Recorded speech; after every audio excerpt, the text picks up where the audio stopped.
Morning बच्चों। मुहावरे एवं लोकोक्तियां चैप्टर के पहले वीडियो में हम लोग मुहावरे के बारे में पढ़ चुके हैं। इस वीडियो में हम लोग लोकोक्तियों के बारे में पढ़ेंगे। लोकोक्तियां, सबसे पहले शाब्दिक अर्थ। लोकोक्तियां लोक प्लस उक्ति दो शब्दों के योग से बना है। लोक प्लस उक्तियां। लोक का अर्थ होता है समाज, दुनिया, संसार और उक्तियां का अर्थ होता है कथन या कहावत। इस प्रकार लोकोक्तियां शब्द का अर्थ हुआ लोक में प्रचलित उक्तियां, किस्से या कहावत। और अब शाब्दिक अर्थ के पश्चात परिभाषा। लोकोक्तियां क्या है या लोकोक्तियां किसे कहा जाता है? वह पूर्ण वाक्य जो अपने विशेष अर्थ को व्यक्त करती है उसे लोकोक्तियां कहा जाता है। जैसे अंत भले का सब भला, अर्थात जो काम ठीक तरह से प्रारंभ होता है उसका अंत भी ठीक ही होता है। वाक्य में प्रयोग कैसे करेंगे? हमें अपने मेहनत और ईमानदारी से कार्य करना चाहिए, उसका फल हमें अवश्य ही अच्छा मिलेगा। इसीलिए कहा गया है अंत भले का सब भला। और अब महत्व। लोकोक्ति का क्या महत्व है?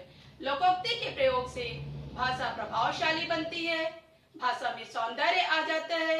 इसके अतिरिक्त लोकोक्ति का प्रयोग किसी बात का पुष्टि करने के लिए, खंडन करने के लिए और व्यक्ति को उपदेश देने के लिए भी किया जाता है।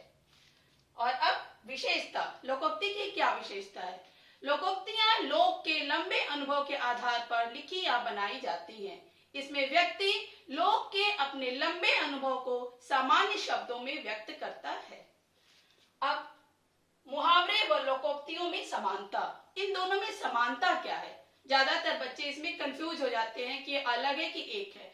तो है तो अलग अलग, लेकिन इन दोनों में समानता भी है। मुहावरे तथा लोकोक्तियां दोनों के प्रयोग से भाषा में नवीनता, सरलता, सहजता आ जाती है। इसके अतिरिक्त भाषा आकर्षक व प्रभावशाली भी बन जाती है। और अब मुहावरे व लोकोक्तियों में अंतर। इन दोनों में अंतर भी होता है। उसमें पहला अंतर होता है, मुहावरा एक वाक्यांश होता है, यह संपूर्ण वाक्य नहीं होता है, लेकिन लोकोक्ति एक संपूर्ण वाक्य होती है।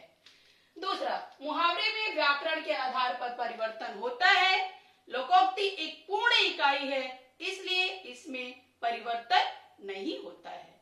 मतलब मुहावरे को जब हम वाक्य में प्रयोग करते हैं तो इसमें व्याकरण के नियम के आधार पर परिवर्तन हो जाता है, लेकिन लोकोक्ति में कोई परिवर्तन नहीं होता है। तीसरा, मुहावरा वाक्य को प्रभावी बनाता है, जबकि लोकोक्ति किसी बात के समर्थन के लिए, किसी बात के खंडन के लिए, किसी उपदेश को देने के लिए प्रयोग की जाती है। हमारा लोकोक्ति वीडियो यहाँ पूरा हुआ। धन्यवाद। आपका दिन मंगलमय हो।